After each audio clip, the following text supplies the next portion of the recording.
An alien stared into my eyes and realized I was different. Whispers across the stars. The difference between a controlled landing and a crash is mostly paperwork, Jasper Novak decided as his survey vessel Helios plummeted through the crimson atmosphere of Voros, 9. The ship's exterior plating shrieked as it superheated, and the cockpit rattled with such violence that Jasper's teeth felt like they might shatter in his skull. Probability of survival, decreasing rapidly, announced PLEX, the ship's AI assistant, in a voice far too calm for their circumstances. Might I suggest bracing for impact, Surveyor Novak? Thanks for the insight, Jasper muttered, yanking back on the manual controls. Any chance you could route emergency power to the ventral thrusters instead of stating the obvious? The ship's descent slowed marginally as the thrusters sputtered to life.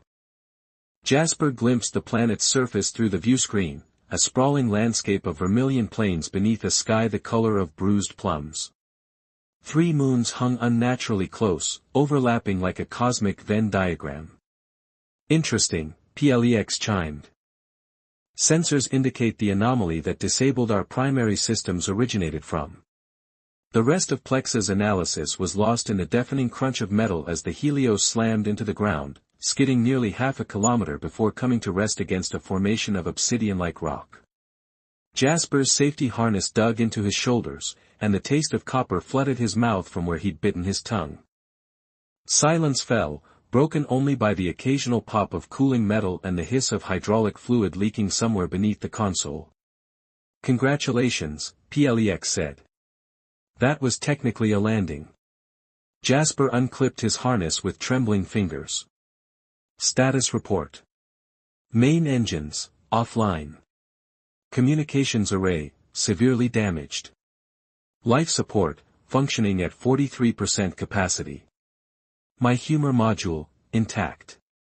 Lucky me, Jasper groaned, pressing a hand to his ribs. Nothing felt broken, but tomorrow's bruises would tell a different story. He rummaged through the emergency kit beneath his seat, extracting a med spray that he applied to his neck. The pain dulled immediately. Location. We are approximately 87 kilometers from our intended survey coordinates, PLEX replied.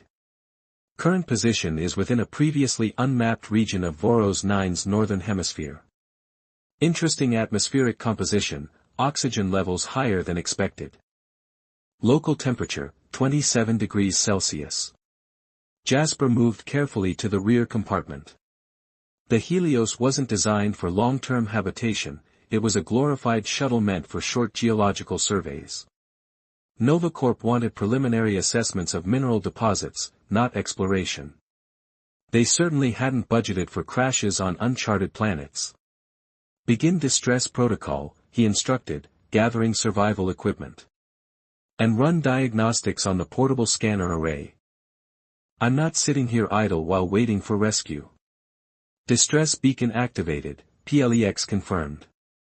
Estimated response time from nearest Novacorp outpost, 17 days, 4 hours. 17 days. Jasper swallowed hard. His supplies would last a week at most. Then I better find something useful out there, he said, sealing his environmental suit. The helmet's display flickered to life, overlaying the environment with atmospheric readings and navigation markers. The external hatch opened with a reluctant hiss, and Jasper stepped onto alien soil for the first time. Each boot sank slightly into the rust-colored ground, leaving perfect imprints that glittered faintly in the diffuse light of the 3 moons. Unusual soil composition, PLEX noted through his helmet comm, high concentration of iron oxide, but detecting trace elements unknown to our database. Jasper knelt, scooping a handful of the soil.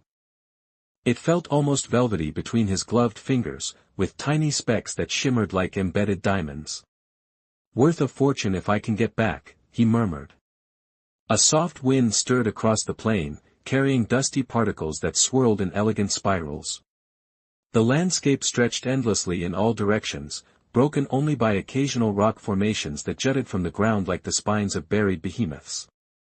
In the distance, a mountain range rose sharp against the purple sky, its peaks wreathed in clouds that flickered with internal lightning. Atmospheric scan complete, PLEX announced. Air is breathable, though I recommend filtering until we've completed toxicology analysis. Jasper detached his helmet but kept his breathing mask in place. The air tasted strange, metallic yet somehow sweet, like ozone mixed with honey. He set up a perimeter around the crash site, placing motion sensors and emergency lights in a wide circle. The portable shelter expanded with a pneumatic whoosh, self-anchoring into the soil. By the time darkness fell completely, he had established a passable camp. Sleep came fitfully, punctuated by strange dreams of whispers just beyond his comprehension. Morning on Voros 9 arrived suddenly. The planet's rotation created brief, violent dawns as the primary sun crested the horizon, bathing everything in harsh orange light. Jasper emerged from his shelter, eyes still heavy with interrupted sleep. I detected seismic activity during the night, PLEX reported from the communicator at his wrist. Minor tremors, but consistent. There's also an energy signature approximately 2 kilometers east that doesn't match any natural phenomenon in my database. Jasper frowned. Artificial? Unknown. The pattern is too regular to be geological, yet too organic to be mechanical. Curiosity overrode caution. After a quick breakfast of hydrated protein, Jasper packed essential equipment and set out toward the anomaly. The terrain gradually changed as he walked, the flat plains giving way to shallow ravines where crystalline formations sprouted like exotic coral. Some vibrated faintly when he passed, emitting tones just at the edge of hearing. PLEX, are you recording this? Affirmative. Fascinating harmonic properties.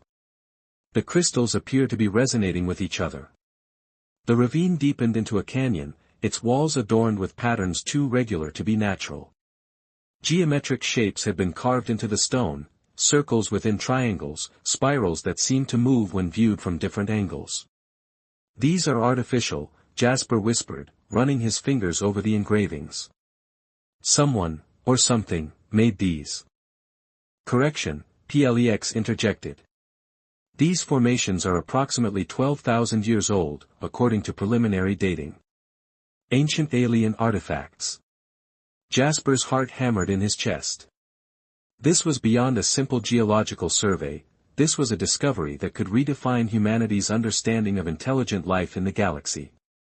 If he could document and return with proof. The canyon opened into a circular basin where the soil had been cleared to reveal a massive mosaic of the same dark, obsidian-like stone he'd seen elsewhere. It formed an intricate pattern, concentric rings intersected by radiating lines, creating a complex geometric mandala nearly 50 meters across. And at its center stood a figure. Jasper froze, instinctively dropping into a crouch behind a nearby crystal formation. The being was tall and slender, with limbs that seemed too long for its torso. Its skin, if it could be called skin, rippled with colors that shifted between deep azure and violet, with occasional flashes of something like silver. It had no visible face, only a smooth, reflective surface where a head should be. PLEX, Jasper whispered, are you seeing this? Affirmative. Biometric readings inconclusive. This entity does not match any known species in galactic records. The alien moved with liquid grace across the mosaic, periodically stopping to press its palm against certain nodes in the pattern. Where it touched, the stone illuminated briefly, pulsing with internal light before fading again. Jasper edged closer, desperate for a better look. His boot dislodged a small stone that clattered down the ravine wall. The alien froze, then turned toward him. The reflective surface of its head rippled, and suddenly Jasper was looking at something like eyes, not human eyes, but spiraling vortices of light that focused with unmistakable intelligence. For several heartbeats, neither moved. Then, with startling speed, the alien was before him. Jasper stumbled backward, landing hard on the crimson soil. The being towered over him, tilting its featureless head as if in curiosity. I'm not a threat, Jasper said, hands raised in what he hoped was a universal gesture of peace. My name is Jasper Novak. My ship crashed. The alien skin rippled with cascading patterns of light, blues and purples flowing like water across its form. Then, slowly, it extended a hand toward him. Against all rational thought, Jasper took it. The moment their hands connected, a surge of energy coursed through him, not painful, but overwhelming. Visions flooded his mind, vast cities built from living crystal, beings of light communicating through patterns of color and vibration, a catastrophic event that tore the sky asunder. When the connection broke, Jasper was on his knees, gasping. The alien had stepped back, its skin now pulsing with rapid flickers of gold and white. Plex, Jasper managed between breaths, what just happened? Unknown. Your neural patterns momentarily aligned with an external frequency. Fascinating. The alien's form shimmered, and a sound emerged, not spoken language, but a melodic sequence of tones that resonated with the surrounding crystals. The mosaic beneath them began to glow softly. I can't understand you, Jasper said. The being tilted its head again, then slowly raised its hand to its chest. Lights coalesced there, forming a complex pattern that somehow reminded Jasper of a signature. Naya, he found himself saying, though he couldn't explain how he knew the name. The alien's skin brightened in what might have been affirmation. Then it touched its chest again and pointed at Jasper. Yes, I'm Jasper, he confirmed. Naya's head tilted, and the spiraling vortices of its eyes intensified. It reached forward again, this time placing a long, slender finger against Jasper's forehead. The connection was gentler this time, less overwhelming but more focused. Jasper felt a presence in his mind, curious and ancient, sifting through his thoughts like pages in a book. Then a single concept impressed itself upon him with crystal clarity. Different. You are different. When Naya withdrew, Jasper was left with the unshakable certainty that it had recognized something in him, something unexpected and rare. What am I? He whispered. What do you see in me? Naya's only response was to gesture toward the center of the mosaic. The invitation was unmistakable. As the alien glided back across the stone pattern, Jasper made his decision. 17 days until rescue was a lifetime of discovery. Whatever Naya had seen in him, whatever made him different, he needed to understand it. He stepped onto the ancient mosaic, and beneath his feet, the stones began to sing. The resonance between. The stones sang beneath Jasper's feet, not with sound but with vibration, a frequency that traveled through his bones and settled in his marrow. As he followed Naya toward the center of the ancient mosaic, each step illuminated new patterns in the obsidian surface, creating a trail of light behind him like footprints in phosphorescent sand. Neural activity increasing by 27%, Plex reported through his wrist communicator. Caution advised, Surveyor Novak. Jasper ignored the warning. The sensation wasn't threatening, it felt like recognition, as if the stone itself was acknowledging his presence. At the center of the circular platform, Naya stopped and turned to face him, its crystalline body shimmering with expectation. What happens now? Jasper asked. Naya's featureless face revealed nothing, but its hand gestured toward a raised dais embedded with what appeared to be control nodes, 12 small depressions arranged in a constellation pattern. The alien placed 3 elongated fingers into 3 of the depressions, and they illuminated with a soft blue glow. Then Naya stepped back and gestured for Jasper to do the same. You want me to touch it? He asked, hesitating. I'm not from your world. I don't know what this does. Naya's skin rippled with what seemed like impatience, flashes of amber cutting through the usual blue. Again, it pointed to Jasper, then to its own chest, and finally to the remaining nodes. Different, came the impression in his mind. Same. Taking a deep breath, Jasper placed his palm over one of the depressions. Immediately, the stone warmed beneath his touch, and the node illuminated, not blue like Naya's, but a deep emerald green. He gasped as information flooded through the connection, not overwhelming like before, but structured, deliberate. Images formed in his mind, a spacecraft not of human design crashing into Voros 9's surface centuries ago. Crystalline beings emerging, injured but alive. the planet's unique energy field making departure impossible. A civilization built and then abandoned as the visitors learned to merge with the planet itself, becoming something new. They were like you, Jasper whispered, understanding flowing through him. Your ancestors crashed here, just like me. Naya's form brightened in affirmation. More images flooded Jasper's consciousness, the crystalline beings discovering the planet's secrets, learning to harness its energy through the mosaic patterns they built across the surface. And then, most startlingly, visitors from elsewhere arriving periodically over millennia. Human-like visitors.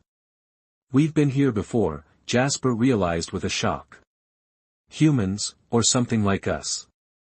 Naya extended its hand again, and this time Jasper took it without hesitation. The connection formed instantly, clearer now, more refined. Resonance. You carry the frequency. Few do. Understanding dawned slowly.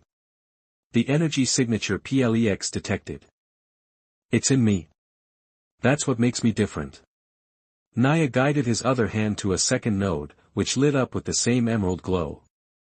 The entire mosaic responded, lines of light spreading outward from the center like a web being spun from light. From somewhere deep beneath them, a rhythmic humming began to build, ancient machinery awakening after centuries of dormancy. PLEX, what's happening? Jasper asked, his voice tight with both excitement and apprehension. Seismic activity increasing. Energy readings off the scale. The entire region appears to be reconfiguring. The ground trembled. Around the edges of the basin, crystalline structures began to emerge from the soil, not randomly, but in precise geometric patterns that echoed the mosaic's design. Some rose only a few feet, while others towered overhead, creating what appeared to be a forest of crystal obelisks. Within minutes, they stood in the center of a vast alien complex that had literally grown from the ground. It's beautiful, Jasper breathed. Naya released his hand and moved toward one of the larger structures. A section of its surface rippled and became transparent, revealing an interior filled with what could only be described as living technology, pulsing, organic circuitry that flowed like veins through the crystal. The alien skin shifted to a deep purple as it placed both hands against the surface. Images formed within the translucent wall, star charts, navigational vectors, and most alarmingly, a vessel approaching Voros, 9. Another ship is coming? Jasper asked. Naya's response was a rapid succession of color shifts, urgent, warning. Harvesters. They take. They destroy. The image clarified, a massive ship with a distinctive silhouette that reminded Jasper of a predatory insect. It was like nothing in human or allied species design, all sharp angles and cutting edges. PLEX, can you interpret this? Are we looking at a real-time approach vector? Affirmative. If these projections are accurate, the vessel will achieve orbit in approximately 47 hours. Design matches no known configuration in my database. Naya's skin darkened to a color like congealed blood. The alien placed its palm against Jasper's chest, directly over his heart. They seek what flows in you. In us. The resonance. Understanding clicked into place. The energy signature, it's valuable. Life force. World heart. They drain it. Worlds die. Horror washed over Jasper. They're planet killers. Naya guided him through the crystalline complex, each chamber revealing new aspects of its civilization's history. They passed rooms containing preserved specimens of flora and fauna, evidence of a once diverse ecosystem now reduced to the crimson wastes outside. Other chambers held artifacts from the crashed ship that had brought Naya's ancestors to Voros, 9. In the central chamber, an elaborate mechanism dominated the space, a lattice of crystalline rods surrounding a core of swirling energy that pulsed like a heartbeat. A defense system? Jasper guessed. Protection. Needs 2 resonances. Yours and mine. Why mine specifically? Why am I different? Naya's skin shifted to a contemplative azure. It guided Jasper to what appeared to be an analysis station. When he placed his hand on its surface, his genetic code manifested as a spiraling pattern of light. Beside it, Naya generated its own genetic sequence. The patterns, while fundamentally different, shared an unmistakable sequence, a rare marker that appeared identical in both species. "That's impossible," Jasper whispered. "We evolved on different worlds, separated by light years."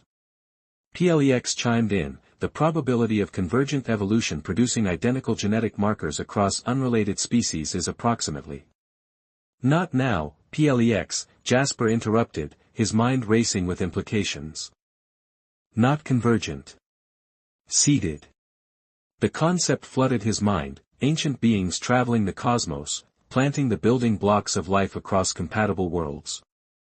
A genetic signature left as a key, allowing those who carried it to access technologies scattered throughout the galaxy.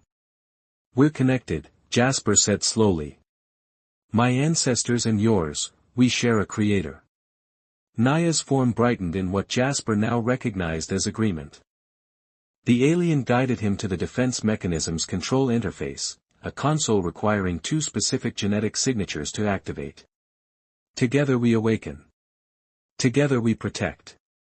Over the next day, Jasper worked alongside Naya, learning the fundamentals of the crystal technology. Communication grew easier with each passing hour, Jasper's mind adapting to Naya's thought patterns, while the alien learned to modulate its energy projections to match human neural pathways. They slept little, driven by the knowledge of what approached. Jasper returned briefly to his camp to retrieve supplies and equipment that might help in their preparations. When he returned, Naya had assembled what appeared to be a modified environment suit, crystalline components integrated with fabric-like material. "For me?" Jasper asked. "Protection. Connection.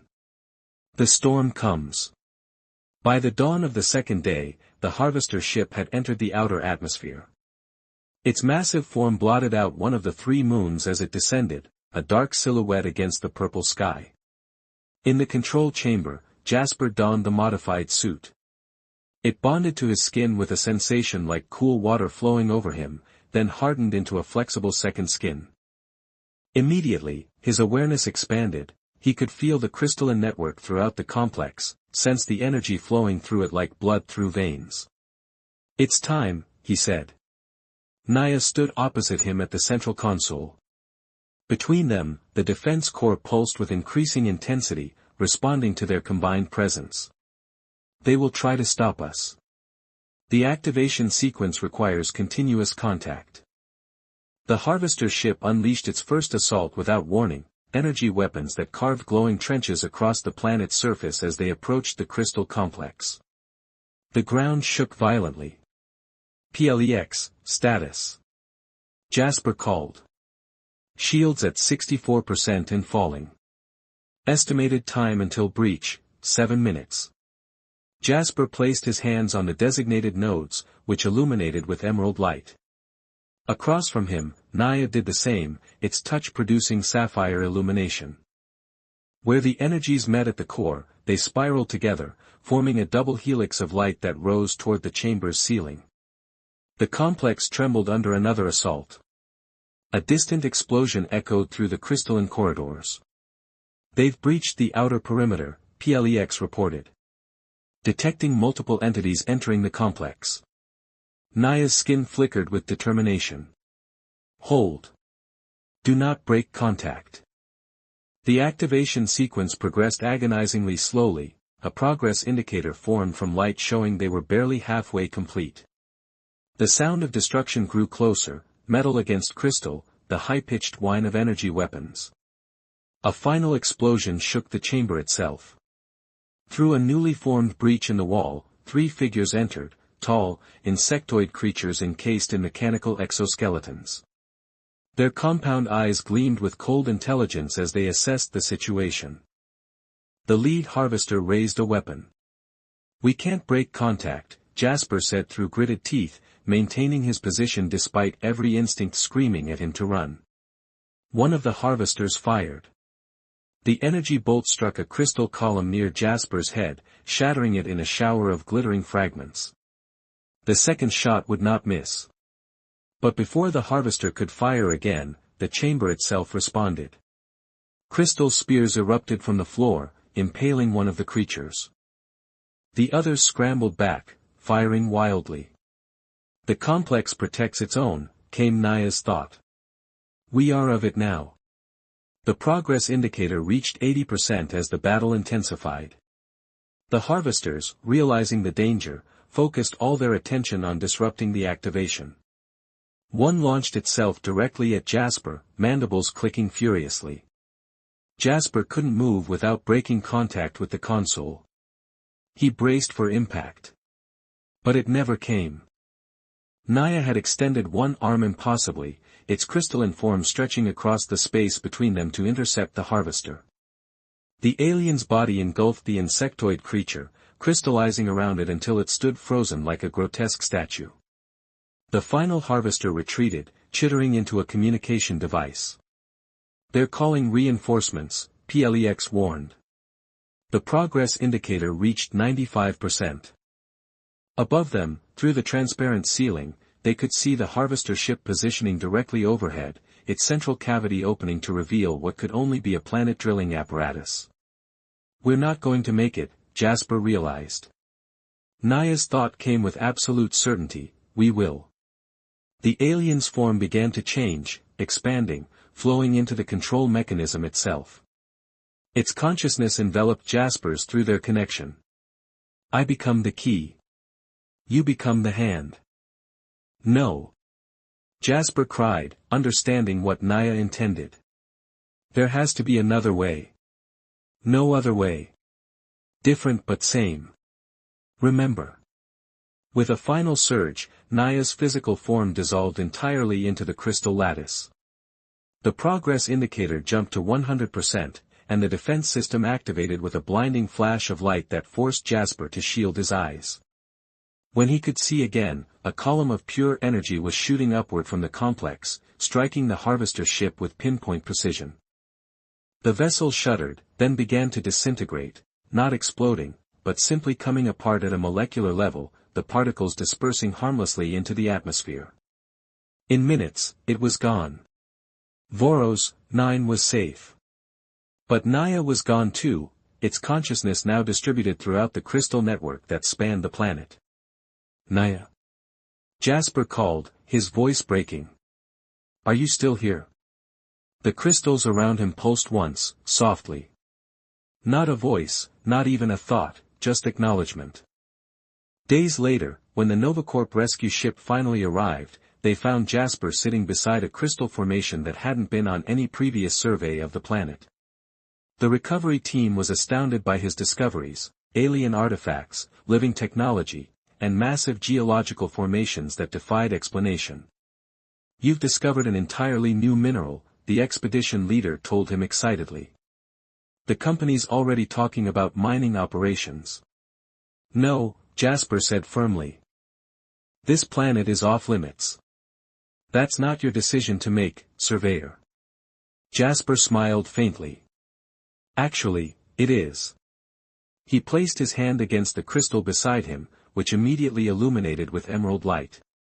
Throughout the complex, similar crystals responded in kind, creating a network of glowing nodes. What did you do? The expedition leader demanded. I activated the planetary defense system, Jasper explained calmly. Any vessel attempting unauthorized mining will be discouraged. That night, as the recovery team slept in their ship, Jasper returned to the central chamber alone.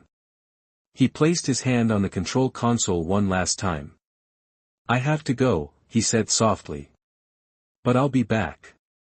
There are others like me out there, others with the resonance. I'll find them and bring them here. The crystals around him pulsed in a rhythm that matched his heartbeat. Not goodbye, but a promise. As he walked back toward the recovery ship under the light of 3 moons, Jasper felt the subtle vibration of the planet beneath his feet, a song meant only for him, a connection that transcended species and space itself. Different, the world whispered to him. But never alone. Retriclod can make mistakes. Please double-check responses.